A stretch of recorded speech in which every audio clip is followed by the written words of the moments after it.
Volume 2. Chapter 1. Nothing is more painful to the human mind than after the feelings have been worked up by a quick succession of events, the dead calmness of inaction and certainty which follows, and deprives the soul both of hope and fear. Justine died, she rested, and I was alive. The blood flowed freely in my veins, but a weight of despair and remorse pressed on my heart, which nothing could remove. Sleep fled from my eyes. I wandered like an evil spirit, for I had committed deeds of mischief beyond description horrible, and more, much more, I persuaded myself, was yet behind. Yet my heart overflowed with kindness and the love of virtue. I had begun life with benevolent intentions, and thirsted for the moment when I should put them in practice and make myself useful to my fellow beings. Now all was blasted.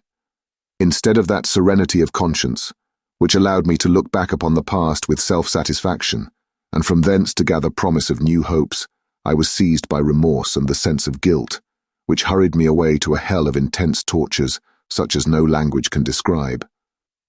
This state of mind preyed upon my health, which had entirely recovered from the first shock it had sustained. I shunned the face of man. All sound of joy or complacency was torture to me. Solitude was my only consolation, deep, dark, death-like solitude. My father observed with pain the alteration perceptible in my disposition and habits, and endeavored to reason with me on the folly of giving way to immoderate grief. "Do you think, Victor," said he, "that I do not suffer also?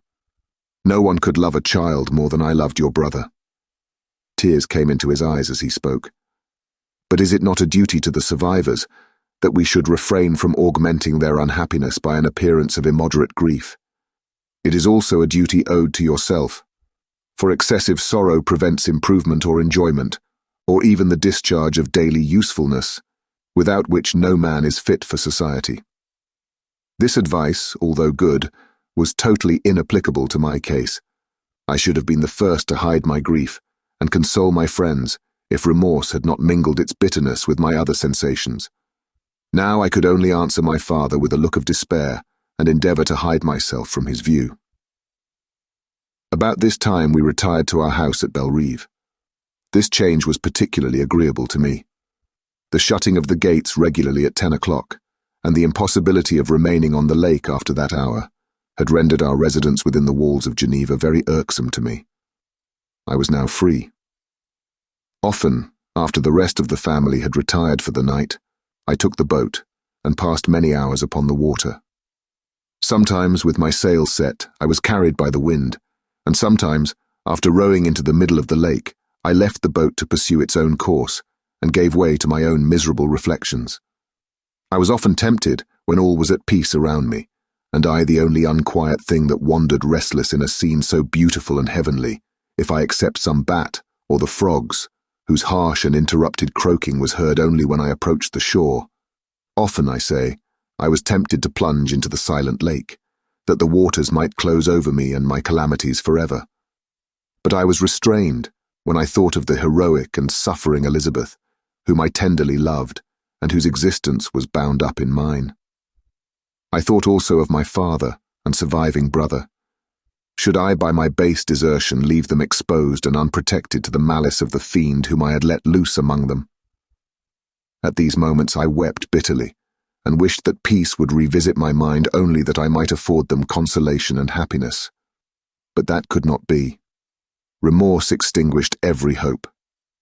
I had been the author of unalterable evils, and I lived in daily fear, lest the monster whom I had created should perpetrate some new wickedness. I had an obscure feeling that all was not over, and that he would still commit some signal crime, which by its enormity should almost efface the recollection of the past. There was always scope for fear, so long as anything I loved remained behind. My abhorrence of this fiend cannot be conceived. When I thought of him, I gnashed my teeth, my eyes became inflamed, and I ardently wished to extinguish that life which I had so thoughtlessly bestowed. When I reflected on his crimes and malice, my hatred and revenge burst all bounds of moderation. I would have made a pilgrimage to the highest peak of the Andes could I, when there, have precipitated him to their base. I wished to see him again, that I might wreak the utmost extent of anger on his head, and avenge the deaths of William and Justine. Our house was the house of mourning. My father's health was deeply shaken by the horror of the recent events. Elizabeth was sad and desponding. She no longer took delight in her ordinary occupations. All pleasure seemed to her sacrilege toward the dead. Eternal woe and tears she then thought was the just tribute she should pay to innocence so blasted and destroyed. She was no longer that happy creature, who in earlier youth wandered with me on the banks of the lake and talked with ecstasy of our future prospects. She had become grave, and often conversed of the inconstancy of fortune and the instability of human life.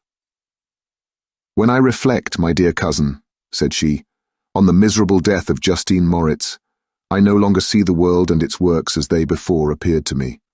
Before, I looked upon the accounts of vice and injustice that I read in books or heard from others as tales of ancient days or imaginary evils. At least they were remote and more familiar to reason than to the imagination. But now misery has come home, and men appear to me as monsters thirsting for each other's blood. Yet I am certainly unjust.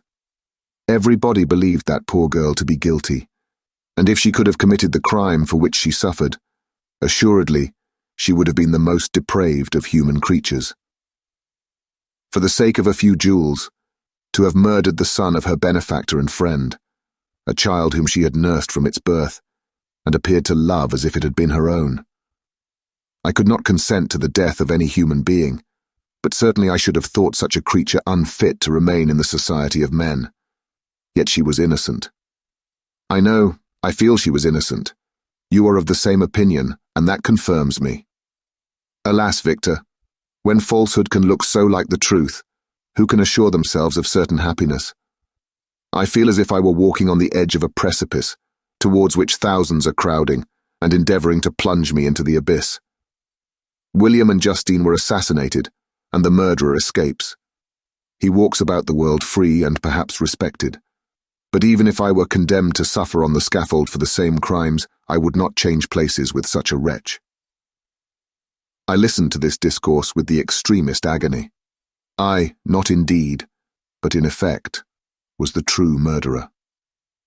Elizabeth read my anguish in my countenance, and kindly taking my hand said, "My dearest cousin, you must calm yourself. These events have affected me, God knows how deeply, but I am not so wretched as you are. There is an expression of despair, and sometimes of revenge in your countenance that makes me tremble. Be calm, my dear Victor. I would sacrifice my life to your peace. We surely shall be happy. Quiet in our native country and not mingling in the world, what can disturb our tranquility?" She shed tears as she said this, distrusting the very solace that she gave, but at the same time she smiled, that she might chase away the fiend that lurked in my heart. My father, who saw in the unhappiness that was painted in my face only an exaggeration of that sorrow which I might naturally feel, thought that an amusement suited to my taste would be the best means of restoring to me my wonted serenity. It was from this cause that he had removed to the country, and induced by the same motive, he now proposed that we should all make an excursion to the valley of Chamonix. I had been there before, but Elizabeth and Ernest never had, and both had often expressed an earnest desire to see the scenery of this place, which had been described to them as so wonderful and sublime. Accordingly, we departed from Geneva on this tour about the middle of the month of August, nearly 2 months after the death of Justine. The weather was uncommonly fine, and if mine had been a sorrow to be chased away by any fleeting circumstance, this excursion would certainly have had the effect intended by my father. As it was, I was somewhat interested in the scene. It sometimes lulled, although it could not extinguish my grief. During the first day we travelled in a carriage. In the morning we had seen the mountains at a distance, towards which we gradually advanced. We perceived that the valley through which we wound, and which was formed by the river Ave, whose course we followed, closed in upon us by degrees. And when the sun had set, we beheld immense mountains and precipices overhanging us on every side, and heard the sound of the river raging among rocks, and the dashing of waterfalls around. The next day, we pursued our journey upon mules, and as we ascended still higher, the valley assumed a more magnificent and astonishing character. Ruined castles hanging on the precipices of piny mountains, the impetuous Ave, and cottages every here and there peeping forth from among the trees, formed a scene of singular beauty. But it was augmented and rendered sublime by the mighty Alps, whose white and shining pyramids and domes towered above all as belonging to another earth, the habitations of another race of beings. We passed the bridge of Pélissier, where the ravine, which the river forms, opened before us, and we began to ascend the mountain that overhangs it. Soon after we entered the valley of Chamonix. This valley is more wonderful and sublime, but not so beautiful and picturesque as that of Servox, through which we had just passed. The high and snowy mountains were its immediate boundaries, but we saw no more ruined castles and fertile fields. Immense glaciers approached the road. We heard the rumbling thunder of the falling avalanche and marked the smoke of its passage. Mont Blanc, the supreme and magnificent Mont Blanc, raised itself from the surrounding Aiguille, and its tremendous dome overlooked the valley. During this journey, I sometimes joined Elizabeth and exerted myself to point out to her the various beauties of the scene. I often suffered my mule to lag behind and indulged in the misery of reflection. At other times I spurred on the animal before my companions, that I might forget them, the world, and more than all, myself. When at a distance I alighted and threw myself on the grass, weighed down by horror and despair. At 8 in the evening, I arrived at Chamonix. My father and Elizabeth were very much fatigued. Ernest, who accompanied us, was delighted and in high spirits. The only circumstance that detracted from his pleasure was the south wind, and the rain it seemed to promise for the next day. We retired early to our apartments, but not to sleep. At least I did not. I remained many hours at the window, watching the pallid lightning that played above Mont Blanc, and listening to the rushing of the Arve, which ran below my window.